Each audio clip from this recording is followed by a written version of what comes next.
faites partie des gens qui adorent acheter et acheter des carnets puis qui finissent par jamais les remplir? Ou est-ce que vous faites partie des gens comme moi qui adorent remplir des carnets pour toutes les raisons possibles de le faire?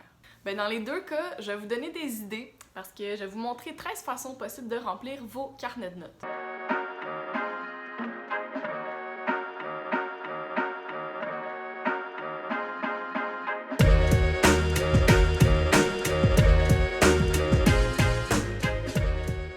Salut tout le monde, j'espère que vous allez bien. Puis si on se connaît pas déjà, ben allô, moi c'est Judith, puis bienvenue sur ma chaîne.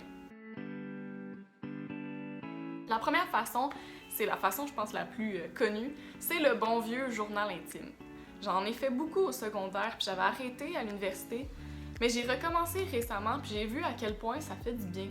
J'aime ça l'utiliser le soir, personnellement, pour juste vider ma tête de toutes les pensées, les émotions, les planifications que je dois faire pour le lendemain. Juste tout mettre ça sur papier, comme ça je peux vraiment mieux dormir après. S'il y a un carnet que je vous encourage à commencer dès maintenant, c'est un carnet de gratitude. En fait, comment moi je l'utilise, c'est à la fin de la journée, je vais écrire 3 choses positives qu'il y a eu dans ma journée. Puis de faire ça avant de se coucher, premièrement, ça aide aussi à mieux dormir parce qu'on se met dans un bon mood, puis ça nous fait peut-être plus apprécier les petits moments positifs qu'on a eus pendant notre journée. Si vous aimez analyser et comprendre vos rêves, je vous conseille de faire un carnet dédié à ça, où vous allez écrire dès que vous vous en rappelez un rêve que vous avez fait, puis peut-être d'écrire un peu aussi à quel moment c'est arrivé, tu sais, la date, quelle émotion vous avez ressentie. Moi, j'en ai fait un quand j'étais plus jeune, puis je suis sûre que ça va être super intéressant quand je vais retomber là-dessus, de voir que, ok, à tel âge, j'ai rêvé à telle affaire. J'ai commencé récemment un carnet de lecture que je remplis à chaque fois que je lis un livre, pas un roman, mais tu sais, des livres plus qui parlent de tel sujet. J'écris les bouts qui me parlent, j'écris aussi des résumés des fois de ce que j'ai compris. Je le mets dans mes mots puis ça m'aide à mieux m'en souvenir puis à mieux le comprendre. Puis des fois je fais des dessins aussi parce que j'exprime un peu qu'est-ce que j'ai compris mais avec une autre méthode. C'est un peu comme un journal créatif dans le fond.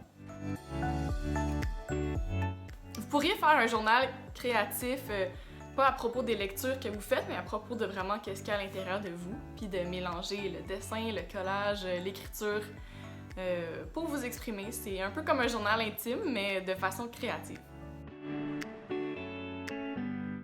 Moi, j'aime beaucoup faire du collage, donc j'ai un carnet de collage où j'aime bien me donner des thèmes de collage à réaliser. Comme là, je me suis donné le thème de faire les 4 saisons.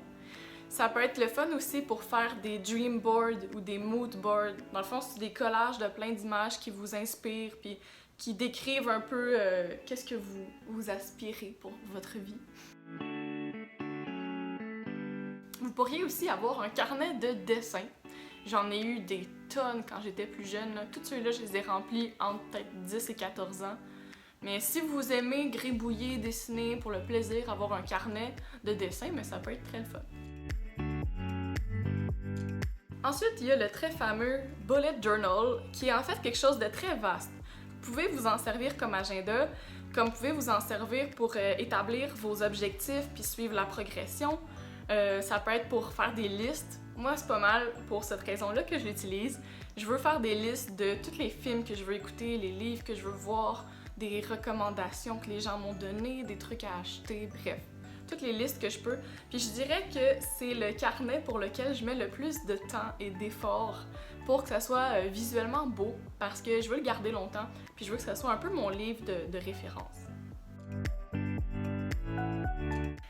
Un carnet de choses d'adultes. Écrire votre budget, écrire vos mots de passe. Honnêtement, là, depuis que j'ai tous mes mots de passe au même endroit, ça m'a sauvé beaucoup de frustration à plusieurs reprises. Donc, je vous encourage à faire ça aussi. Un carnet de citations. Ça peut être très cool de garder au même endroit toutes les citations qui vous inspirent, que vous pouvez utiliser dans vos descriptions Instagram. Non, c'est pas vrai.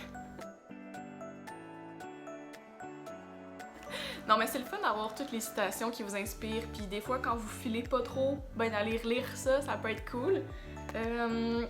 Celui que j'ai fait, ça fait longtemps honnêtement, mais j'aurais le goût d'en refaire un autre, puis en même temps de pratiquer ma calligraphie. Donc si la calligraphie c'est quelque chose qui vous intéresse, ben c'est une belle façon de la mettre en pratique. Un carnet de projet. Moi, c'est mon carnet YouTube dans lequel j'écris toutes mes idées de vidéos puis la structure que je veux un peu pour mes vidéos. Mais si vous avez un autre projet, que ça soit d'écrire un livre ou de commencer un podcast ou d'avoir votre entreprise de quelque chose, ben c'est une bonne idée de dédier un carnet à ça puis de tout garder, que ce soit vos idées ou qu'est-ce que vous planifiez, tout mettre au même endroit dans un petit carnet. Si vous êtes quelqu'un qui aime vraiment être organisé en voyage, ben je vous conseille de faire un carnet de voyage dans lequel vous pouvez écrire votre itinéraire, les distances, le temps entre les distances. Mon Dieu, c'est pas clair. Qu'est-ce que je dis? En tout cas, l'itinéraire, où est-ce que vous voulez aller, à quelle date, c'est quoi les numéros de téléphone des personnes à rejoindre, c'est quoi les adresses, comme ça. Si jamais votre cell a plus de batterie ou si vous n'avez pas de réseau, ben vous serez pas mal pris parce que vous allez avoir toutes les choses importantes décrites quelque part. Et si vous connaissez quelqu'un qui va au même endroit l'année d'après, ben vous allez pouvoir lui prêter votre petit carnet avec toutes vos belles recommandations dedans. Ensuite, vous pouvez faire un album de voyage avec vos photos, peut-être même écrire des textes ou coller des trucs que vous avez gardés du voyage pour garder les beaux souvenirs. Voilà, ça fait pas mal le tour des 13 façons pour remplir des carnets. Si vous aviez des idées que j'ai pas nommées, n'hésitez pas à les mettre en commentaire pour qu'on ait encore plus d'idées. Et si vous avez apprécié la vidéo, n'hésitez pas à me le faire savoir en laissant un petit j'aime ou en me laissant un commentaire. Puis je vous encourage aussi à vous abonner à ma chaîne pour avoir d'autres contenus dans ce genre-là. Donc voilà, c'est tout pour aujourd'hui. Merci d'avoir été à l'écoute, puis je vous dis bye bye, puis bonne chance dans votre périple avec les carnets. Bye!